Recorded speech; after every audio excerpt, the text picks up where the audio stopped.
अस्सलाम वालेकुम। आज मैं आपके साथ ऑरेंज स्पॉन्ज केक की रेसिपी शेयर कर रही हूँ, जिसे बगैर अंडे के बनाएंगे और इसको विदाउट ओवन हम तैयार करेंगे। सबसे पहले इसके लिए मैंने मोल्ड तैयार कर लिया है। तो 8 इंच का मोल्ड है, इसको मैंने ग्रीस कर लिया है और इसमें बटर पेपर लगा दिया है और इसके ऊपर दोबारा थोड़ा सा ऑयल लगा लिया है। सबसे पहले मोल्ड को तैयार कर लेना चाहिए, उसके बाद हम ड्राई इंग्रेडिएंट्स को अलग कर लेंगे। तो इसके लिए मैंने 1 कप मैदा लिया है और 2 टीस्पून इसमें मैंने बेकिंग पाउडर के शामिल करके इसको छान लिया है और इसको एक दफ़ा अच्छे से मिक्स कर लेंगे और इसको साइड पे हम रख लेंगे। अब मैंने एक ऑरेंज लिया है, बहुत खूबसूरत सा ऑरेंज है। आजकल ऑरेंज सीज़न में है तो ज़रूर हमें ऑरेंज से रिलेटेड रेसिपीज़ बनानी चाहिए। तो इसको अच्छे से मैंने वॉश करके और ड्राई कर लिया था। अब इसको साइड से इस तरह से मैं कट कर लूँगी ताकि ये सीडलेस हो जाए। देखिए इस तरह कितनी आसानी से सारे इसके बीच वाला पार्ट अलग हो गया और वो हमें नहीं चाहिए बीच वाला पार्ट, तो बाकी इसको हम छोटे छोटे टुकड़ों में डिवाइड कर लेंगे।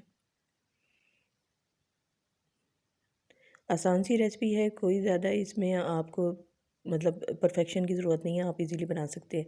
तो डिस्कार्ड कर देंगे इसके बीज वगैरह। अब ब्लेंडर जैग में मैंने शामिल कर दिया है आधा कप ऑयल का, साथ ही इसमें आधा कप दानेदार चीनी का शामिल कर दिया है। जो ऑरेंज हमने काट के रखा था सीडलेस, वो इसमें शामिल कर दिया है। आधा कप इसमें मैंने कंडेंस मिल्क का शामिल कर दिया है, होममेड कंडेंस मिल्क ये है।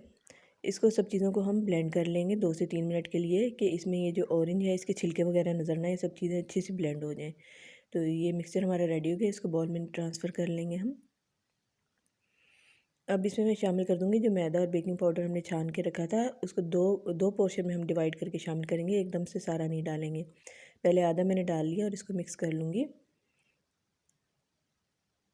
इसके बाद अब बाकी का भी जो है मैदा और बेकिंग पाउडर वो इसमें शामिल कर देंगे और इसको भी मिक्स कर लेंगे।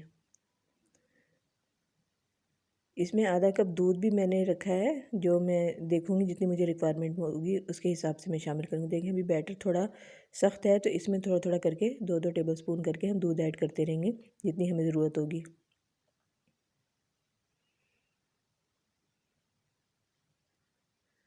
मज़ीद इसमें थोड़ा सा दूध शामिल कर दूँगी। इसी तरह मैंने ये आधा कप दूध डाल लिया था इसमें।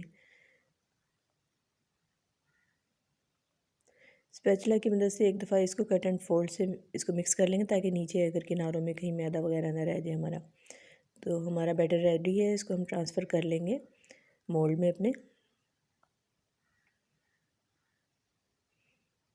इस केक की खुशबू जब आप बनाएंगे तो आपके पूरे घर में इस तरह फैल जाएगी कि बहुत अच्छा आपको फ़ील होगा।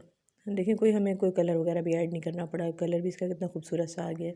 ऊपर से लेवल कर लिया, थोड़ा सा इसको टैप कर लेंगे।